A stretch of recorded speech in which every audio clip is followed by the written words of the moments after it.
Last video में हमने admission के चैप्टर के कैपिटल एडजस्टमेंट्स पढ़े थे और इस बार हम पढ़ने वाले हैं रिटायरमेंट के। तो इसमें टोटल 4 केस होने वाले हैं। तो let's start with the first case. और मैं एक ऑल ओवर आपको एक चीज़ बता देती हूँ कि हर केस में हमें सबसे पहले न्यू कैपिटल निकालनी है फर्म की। जो नई कैपिटल आएगी after the retirement of one partner, जो नई कैपिटल होगी फर्म की, हमें वो निकालनी है, वो कैलकुलेट करनी है। और उसके आगे के स्टेप्स बिल्कुल सेम है। तो लाइक फर्स्ट केस में हमें ऐसा केस है जिसमें हमें new capital of the firm पहले से ही गिवन होगी। ठीक है, तो उसमें हम क्या करेंगे, उस कैपिटल ऑफ द फर्म को डिस्ट्रीब्यूट कर देंगे न्यू रेशो में।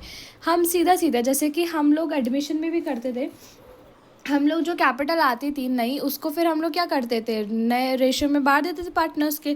और फिर जो बैलेंस करते थे कैश या करंट में, कि जैसे कि भाई जो new capital of firm distribute होगी न्यू रेशियो में, सोचो कि मैंने कैपिटल जो है डिस्ट्रीब्यूट करी। एक पार्टनर की कैपिटल होनी चाहिए थी 1.5 लाख, ठीक है, बट बैलेंस सीडी जो एडजस्टेड कैपिटल है, जो अपन ने पार्टनर्स कैपिटल में एडजस्ट कर रखी है ऑलरेडी, उसमें है सिर्फ 50,000। तो मतलब कि इसको 1 लाख कैपिटल और लेकर आनी है। तो ये क्या करेगा, ब्रिंग्स इन करेगा 1 लाख, ब्रिंग्स इन करेगा 1 लाख। तो वही वाला बैलेंस होगा। पहले न्यू कैपिटल हमें दे रखी तो इसे कैलकुलेट करने की ज़रूरत ही नहीं है। सेकेंड स्टेप, हम इस न्यू कैपिटल को न्यू रेशियो में बांट देंगे और फिर जो बैलेंस हम ऐसे करेंगे कि भाई इसको ब्रिंग इन करनी है, विड्रॉ करनी है उस अकॉर्डिंग। फिर नॉट गिवन वाला केस, जिसमें हमें new capital of the firm नहीं दी गई होगी, उसमें हम क्या करेंगे, हम जो पार्टनर रिमेनिंग पार्टनर है, जैसे कि मान लो ए बी सी 3 पार्टनर है, सी हो गया रिटायर, अब बचे कौन, ए और बी। तो ए और बी के जो 2 बैलेंस सी डी होंगे, 2 बैलेंस सी डी, इन्हें हम कर देंगे ऐड। ठीक है, इन्हें हम क्या कर देंगे, ऐड।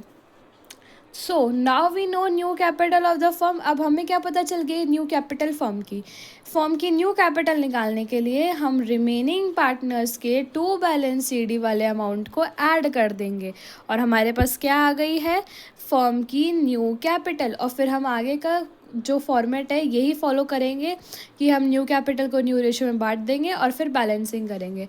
थर्ड केस में क्या होता है कि कैपिटल्स आर इन प्रोपोर्शनेट, आपको ऐसी कोई लाइन देखने को मिलेगी। ये इसी के टाइप का है, नहीं गिवन है आपको नई कैपिटल की फॉर्म, नए फर्म की कैपिटल नहीं गिवन है आपको। तो ये इसी टाइप का क्वेश्चन है, बस इसमें जो है सेंटेंस चेंज होगा, इसमें लिखा हुआ कैपिटल्स आर इन प्रोपोर्शनेट। तो अब इस केस में आप क्या करोगे, आप जो बैलेंस सी डी है अब वो हर पार्टनर का ऐड करोगे।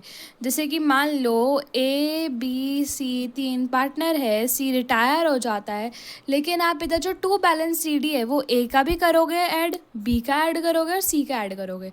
तीनों का 2 बैलेंस सी डी ऐड करने के बाद जो आंसर आता है उसी को हम कैपिटल फर्म की न्यू कैपिटल मानेंगे। और फिर आगे हमें वही फॉलो करने स्टेप, फर्म की नई कैपिटल आ गई, उसे न्यू रेशियो में डिस्ट्रीब्यूट करा और बैलेंस कर दिया।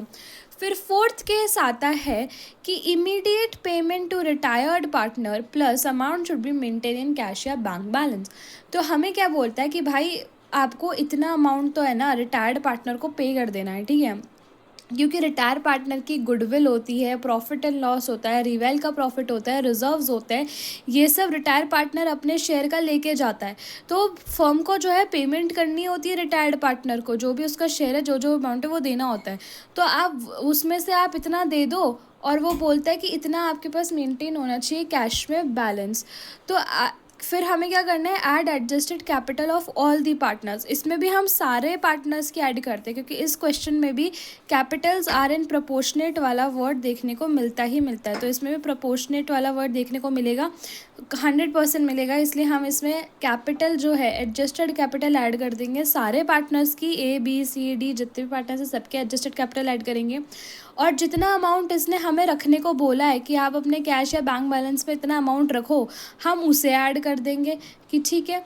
उसके बाद फिर जो ओल्ड बैलेंस होगा हमारी बैलेंस शीट में, हमें असेट साइड में वो देखने को मिलता है ना कि cash in hand, cash at bank, ये वाले जो अमाउंट हो गए हमारे बैलेंस शीट में ऑलरेडी, इन्हें हम क्या कर देंगे, माइनस कर देंगे।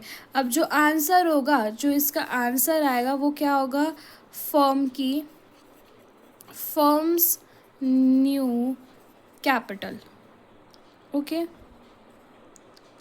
ये हमारा आंसर हो जाएगा, हमारे पास फॉर्म की नई कैपिटल आ जाएगी और फिर हम आगे सेम स्टेप्स फॉलो करेंगे, न्यू रेशियो में डिस्ट्रीब्यूट करेंगे और बैलेंस कर देंगे। ठीक है, तो ये 4 केसेस थे रिटायरमेंट के, इसके अलावा इसमें कुछ नहीं आता है। And I have also told you the statements कि कैसे कैसे स्टेटमेंट्स हमें देखने को मिल जाते हैं और सिंपल में गिवन या नॉट गिवन होता है। Okay, so thank you very much.